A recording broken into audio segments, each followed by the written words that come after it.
Artist Lula Mebrahtu, born in Eritrea herself, has been following some unaccompanied children and young adults as they navigate our complex asylum system.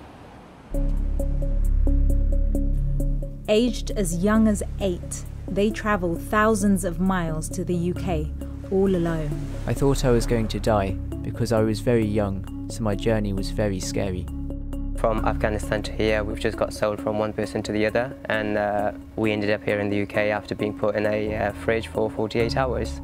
The government is meant to ensure young asylum seekers are cared for, but charities say there is a culture of disregard and disbelief pervading the Home Office, and it's proving deadly.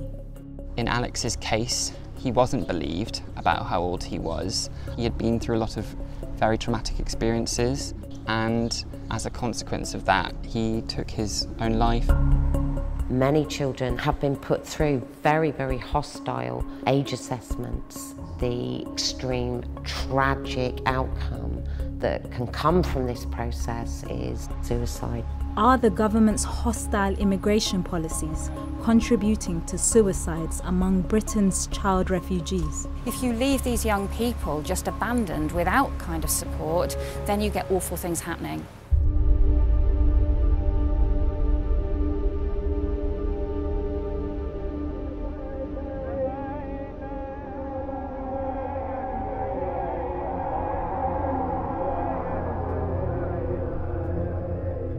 Over half of the world's refugees are children, separated from their families. Many flee to Europe, with the majority settling in Spain and Italy. They also come to the UK. According to the Home Office, last year, 1 in 10 asylum claims were lone children, arriving without their parents or anyone to care for them. My family immigrated to England from Eritrea when I was a child. So stories of young asylum seekers have a special meaning for me. Recently, I was desperately saddened to discover 4 teenage refugees had taken their own lives within months of arriving here. Like my family and I, they came hoping for a safe haven, but were they welcomed?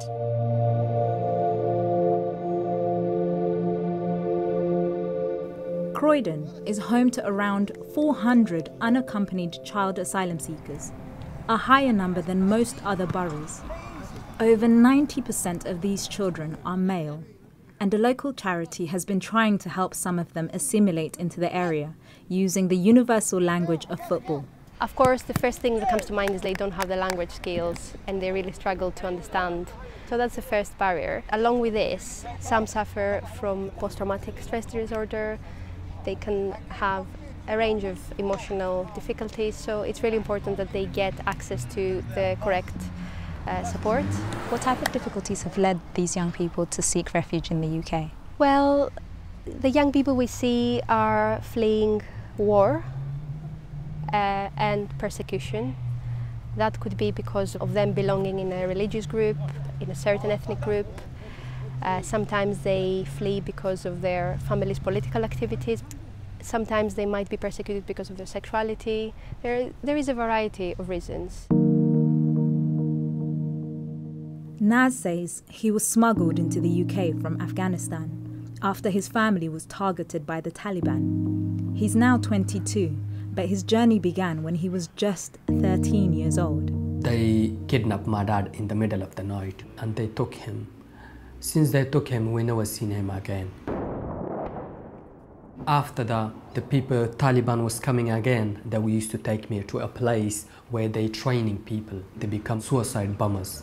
And then one day from that place, they brought me to my house. They told me as well, they said, your brother and sister has been killed. In desperation, Naz says his mother secretly plotted his escape route from the country. My mom was crying and she said, you have to go with this man. And I said, I don't want to go. And she said, you have to go. You live in danger.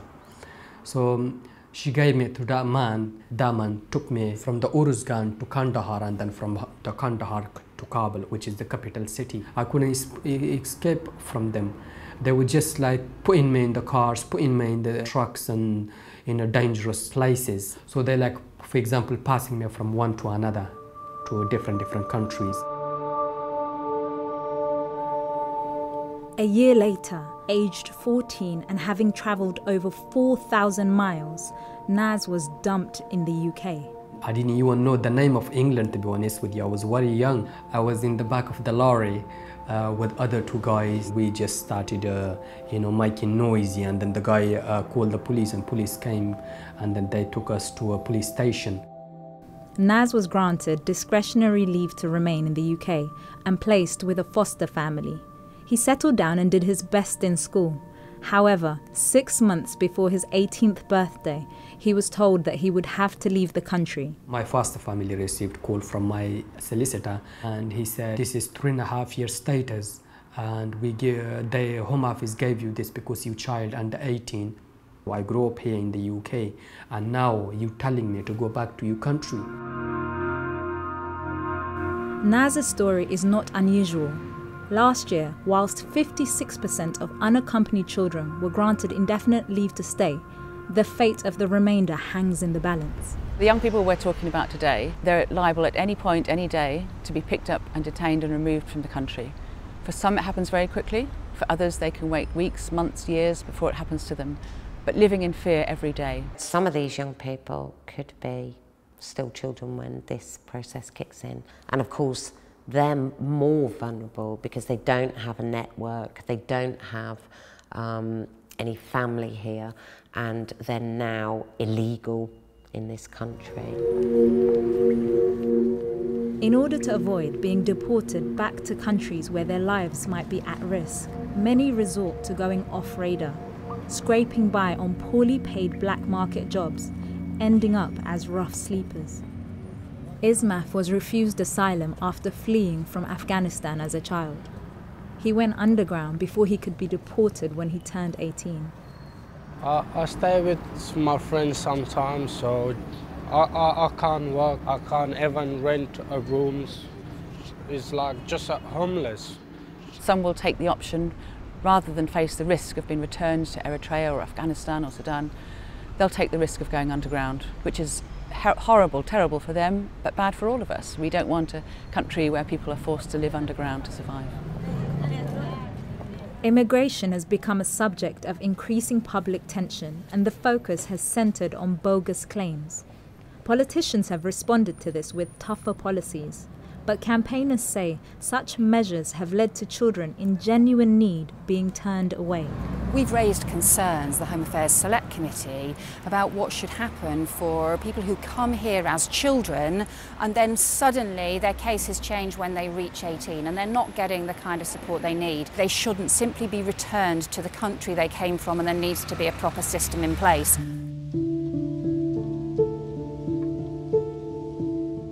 When an unaccompanied minor arrives in the UK, they must first present themselves at the government screening unit for their application to be processed.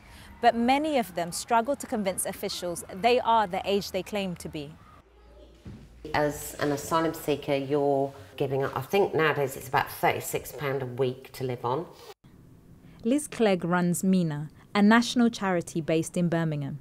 Since opening its doors earlier this year, dozens of unaccompanied children have come seeking support. We deal with a lot of people who are destitute, and so they've got nothing at all. Henok appeared on a charity's doorstep, hungry and dirty, a few months ago. He says he's a child who fled from Ethiopia after his family got caught up in a political conflict. We're still unravelling it, but it appears when he arrived in the UK, he claimed asylum as a 16-year-old.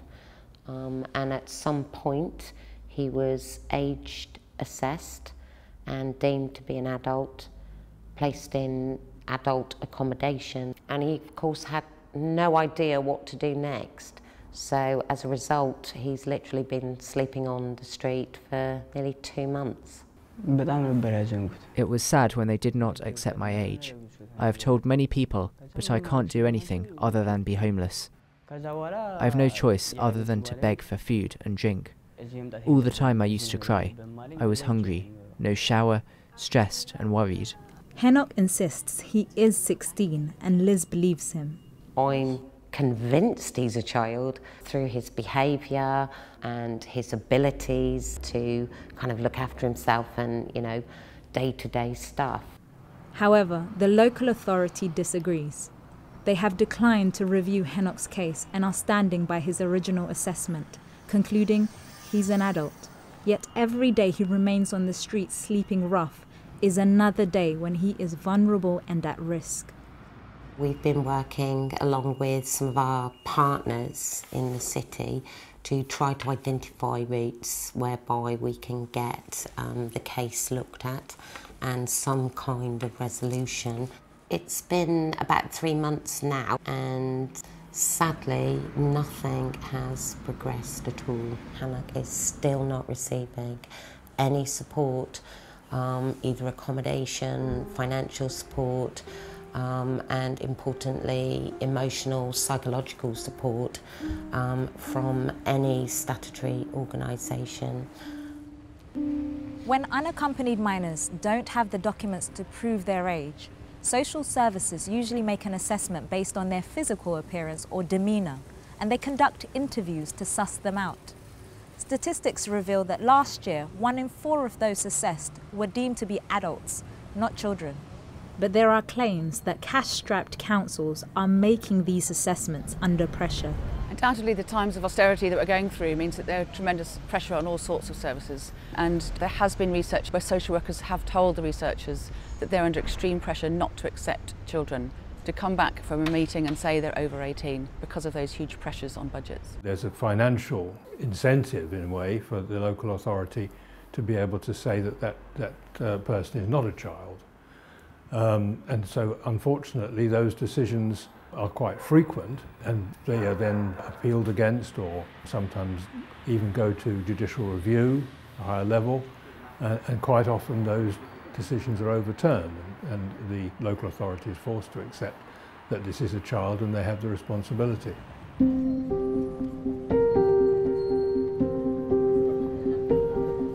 Across the capital, hundreds of young asylum seekers are struggling to access the appeals process due to an extensive backlog of unresolved cases at the Home Office. Naz has been appealing his case for the past 4 years, and the latest stage of the process has been pushed back yet again. It's a bit like a drama, to be honest with you. When my case was refused in April this year, the solicitor said to me, you have to bring evidence, pictures, references, character references from people. And then when he called the Home Office for interview, the Home Office says, he can come in 3 months. We haven't go, we were busy and stuff. So that's 6 months. So that's 6 months already gone. I deal with a lot of immigration cases in my own constituency office, and I know only too well how slow and inefficient the Home Office can be. There is an institutional problem that the Home Office is so slow in dealing with people's cases. And if you're a child with no extended family, it can be a really traumatic situation. I think the immigration system isn't working to take account of the kinds of traumas that they face. And sometimes you've even got the immigration system making things worse by adding long delays. From those who are dismissed when they claim to be children, to the teenagers who face being deported at the cusp of adulthood. Many working in the sector say failures in the system are having a devastating effect, exacerbating the pain and mental health problems of children who are already profoundly traumatized. The author of a recent study into the mental health of unaccompanied minors believes the government's hostile environment campaign is having a direct negative impact on the well-being of child migrants. Our research on the mental health needs of unaccompanied young people did find that the hostile environment is one of many contributing factors. The risk in regards to self-harm and suicide, how big is it? There is this really high risk of self-harm and suicide, and actually we're concerned that it might be an increasing risk because the issues that are affecting these young people are remaining unresolved. If they're having to wait years to receive a decision from the Home Office, or if they're not getting education or healthcare, or not being put into an accommodation placement that would be appropriate to their needs, all of these things can accumulate and unfortunately create this really high risk of self-harm and suicide.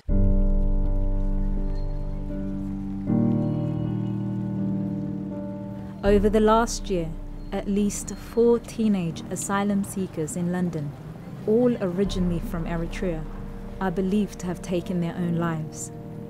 Solicitor Olivia Annis is representing 2 of the families. The first is Alexander Tekle and the second is Osman Ahmednur. Both arrived in the UK from Eritrea when they were children and they were seeking refuge in the UK. And very sadly, Alexander died when he was only 18 and Osman died when he was 19 years old. We are aware that Osman and Alexander are 2 of 4 deaths that have happened in about the last year of young people who came to the UK as asylum-seeking minors, and it appears that they have all died in similar circumstances, which is obviously extremely concerning. Inquests into the 2 deaths are ongoing. However, people who knew the boys say they were deeply stressed with the protracted process of applying for a refugee status in the UK. Benny met Alexander Tekle when he was volunteering at the Calais migrant camp 2 years ago. That was the 2 of us in Calais. So he would have been there for at least 6 or 7 months by the time I met him. And he lived there for a whole year. In the worst of circumstances for a teenager to be living in, to be growing up in, without any family, without any supervision, without any, education. Alex was just, I don't know, he was so stubborn and funny and, he's so interested in everything in the world. He was just so childlike and I really miss him. I really miss him a lot. So do you know how Alex came to be in London? He crossed at the end of 2016 in the back of a refrigerated lorry with a number of other young people. It was a very dangerous crossing, and that's the risk that he was putting himself in. When Alex arrived in the UK, there was an issue with his age. The age that he gave was disputed by the authorities, so they placed him in an adult asylum seekers hostel. As a minor? Yeah, he was underage. How old was he by this time? He was 17, yeah. And while he was there, he was assaulted in his accommodation. He decided to stop going back to his hostel and he became homeless. Eventually, the Home Office reassessed Alex and concluded he was indeed just 17, a child. But by then, Benny says it was too late.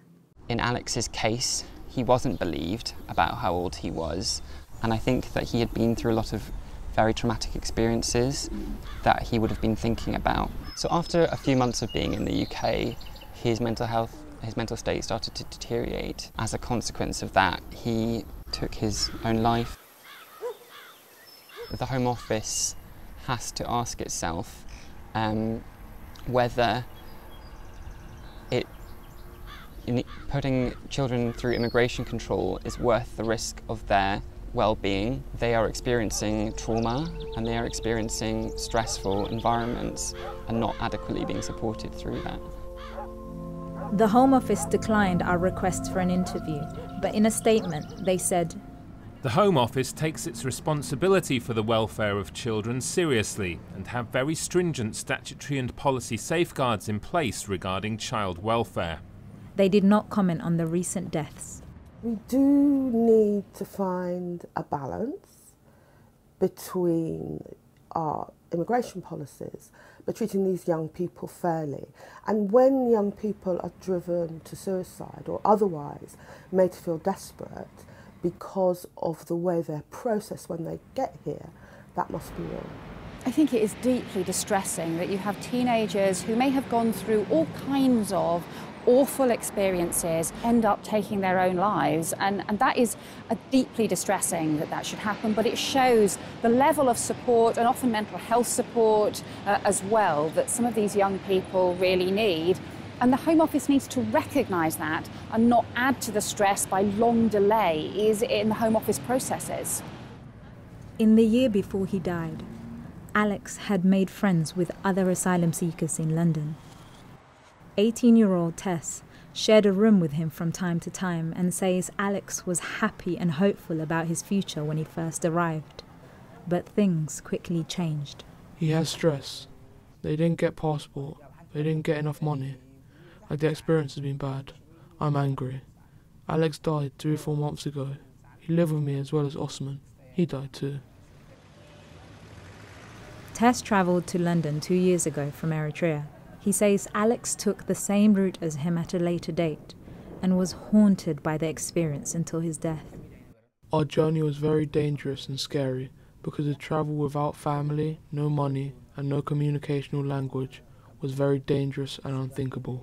If you come to Europe from my country, I went Sudan, then from Sudan I'm going Libya. Travelling to Libya was one of the worst experiences in my life because there was no water or food. Also, it was very hot. Then when we were travelling to Libya one Tuesday morning, kidnappers turned up whose faces we could not see. I think they are kidnappers. They would like to kidnap us, so we need to protect ourselves.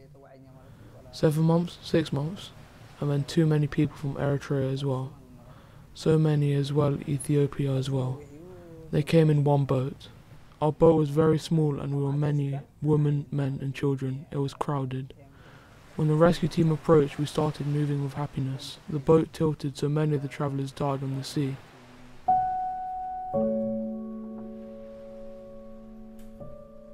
No child should have to suffer the way that these have. No child should have to see people die around them in order just to get to a safer place. The psychological and emotional damage done to these young people is extraordinary. They arrive here, they think they're safe, they think they're going to be taken care of, and then somebody just says, I don't believe you're a child. A campaign is now growing for Britain to adopt a similar system to Europe, where upon arrival, unaccompanied minors are partnered with a guardian throughout the asylum process. It's really important that the national government, local authorities and healthcare professionals are working together to ensure that these young people are properly supported. And what that means is that they're getting thorough assessments, so their needs are properly identified, and also that they get nominated an independent guardian, so someone that the government is providing that will actually help them through these processes and is always looking out for their best interests. Another month has passed and Naz is still waiting to hear from the Home Office. He's trying to keep fit as he wants to be a firefighter, but due to his unstable immigration status, he's not allowed to work. Before I was working in the pizza shop, I was paying taxes, I was paying for my rent and for other things.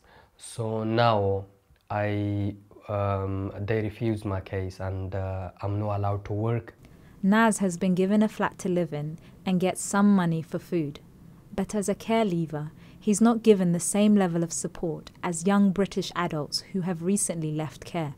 Fairly recently, they've put the age up to 25, where young people leaving care can access support packages, so they can get a kind of support worker to check in with them, make sure they're going in the right direction if they need help with further education, all sorts. Children who failed the asylum process and reach 18 are then denied any of that support because they become no recourse to public fund.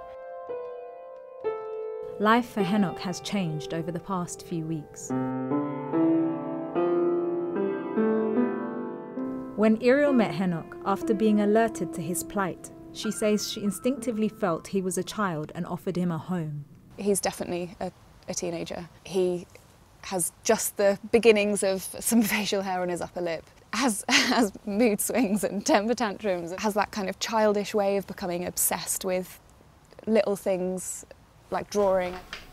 He's been through a lot, he's been on the road and on his journey for a long time, and he's clearly experienced some trauma, and you can see that in the way that he relates to certain situations. He gets very anxious in group scenarios, meeting new people. He's often very withdrawn.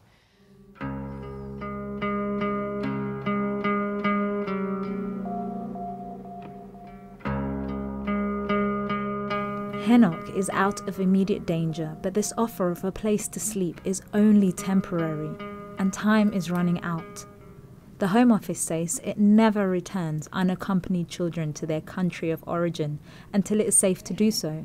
Yet unless Henok can convince them he is a child soon, there is every chance he will be deported. I fear that the Home Office and everybody who's in positions of authority trying to deal with his case, that they're postponing dealing with his case until he turns 18, which isn't that far away. That I worry that he'll get to that stage and they'll say, oh look, well now even he's saying he's 18, so we can wash our hands of him. The uncertainty of it all is increasingly affecting Henok's mental health. He suffers terribly with insomnia. I frequently come back from night shifts at 6 in the morning and find him just up in his room, just lying on his back, staring at the ceiling, just unable to sleep. I am thinking for a long time what I am doing here. What will happen to me, and does anyone even care? I begin not to care myself. Sometimes I feel to give up. I say, what's the use? I am missing school. I have no friends. I am lost here. Lost.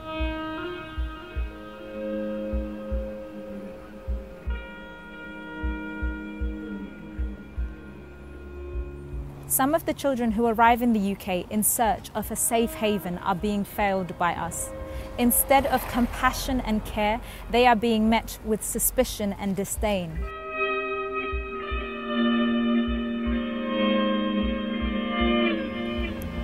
There will always be fraudsters who try and con the system, but I believe we're capable of rooting them out without causing further harm to those children who are in genuine need.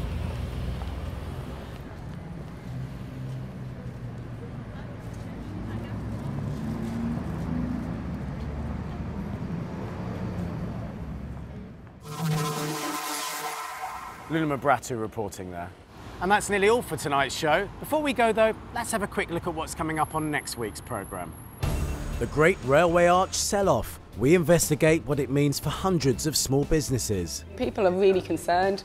They're feeling a huge amount of distrust.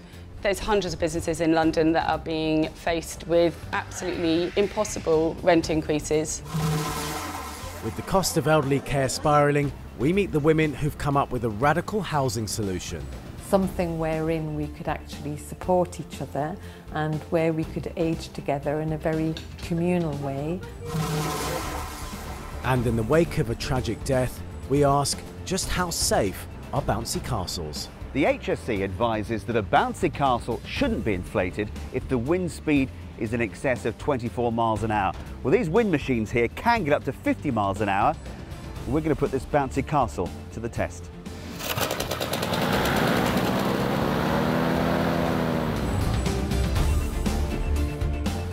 And that's it for this week's Inside Out. If you missed any of tonight's programme, it'll be available on the iPlayer, of course. And if you've got any suggestions of stories you think we should be covering, why not drop us a line? Our email address is iolondon@bbc.co.uk. Thanks for watching. See you next week.